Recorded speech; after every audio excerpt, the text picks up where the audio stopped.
नहीं कर रहे परसों से सफर पिछले महीने साल नहीं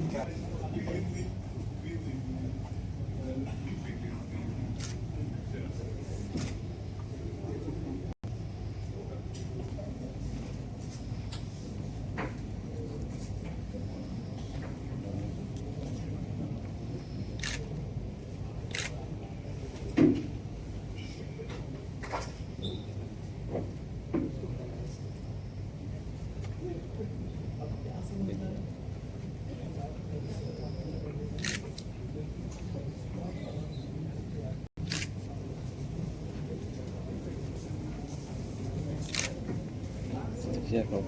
Careful.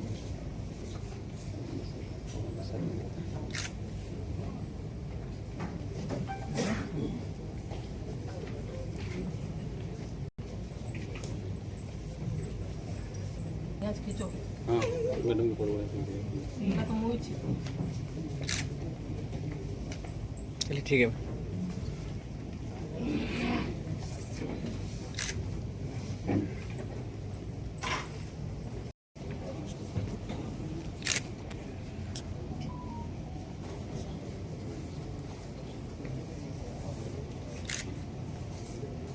सीनियर डी और कैलेंडर बैगन और सीनियर डीएसओ महोदय बीटी से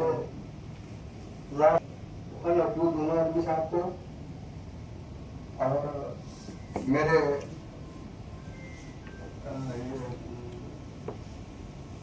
माननीय अशोक कुमार जी में पीएचडी की उपाधि प्राप्त की। उसके बाद उन्होंने लंदन पे जाकर के इकोनॉमिक्स और लॉ का जिसमें 32 डिग्रियां हैं, उनके द्वारा 2 साल लगभग 15 दिन या भी लगा रहा सर संविधान बनाने में। और उस संविधान में अगर उस समय की जो परिस्थितियां थी विश्व की, जब उन्होंने पढ़ाई करी, समाज में बदलाव लाए, तो उनको विश्व का रत्न कहना कम नहीं है। वो विश्व के रत्न थे।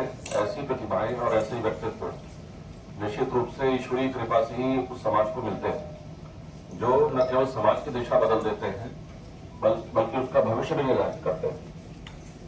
यदि देखें हम, निश्चित रूप से उनके जीवन में बहुत सारे भेदभाव का सामना उन्होंने किया, बहुत सारे उतार चढ़ाव देखे। जब वो बाहर गए पढ़ने, उसमें भी पूरे विश्व में 14 विश्व युद्ध हुए, पूरे यूरोप में युद्ध का माहौल था, सामाजिक कुरीतियां कुछ यहाँ थी, कुछ विश्व में भी उन्होंने देखी।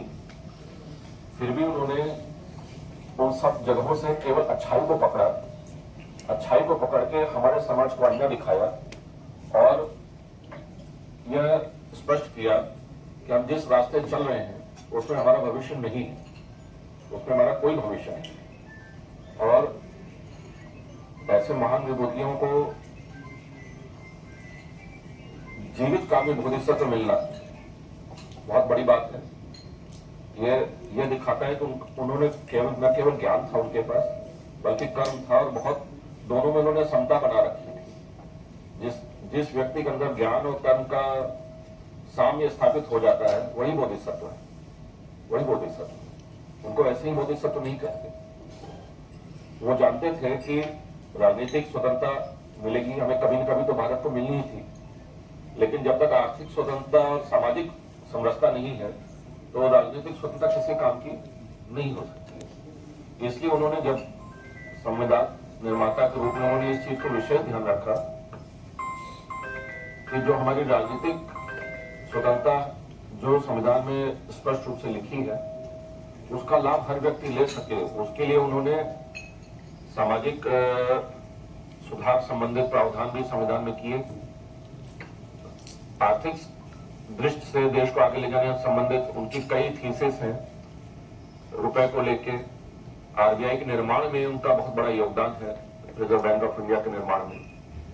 तो यह न केवल एक अर्थशास्त्री थे, वो एक समाजशास्त्री थे और विधिवेत्ता थे। एक व्यक्ति के अंदर ये तीनों क्षेत्रों का न केवल ज्ञान होना बल्कि उसकी समझ होना बहुत विशिष्ट बात है। और यदि हम देखें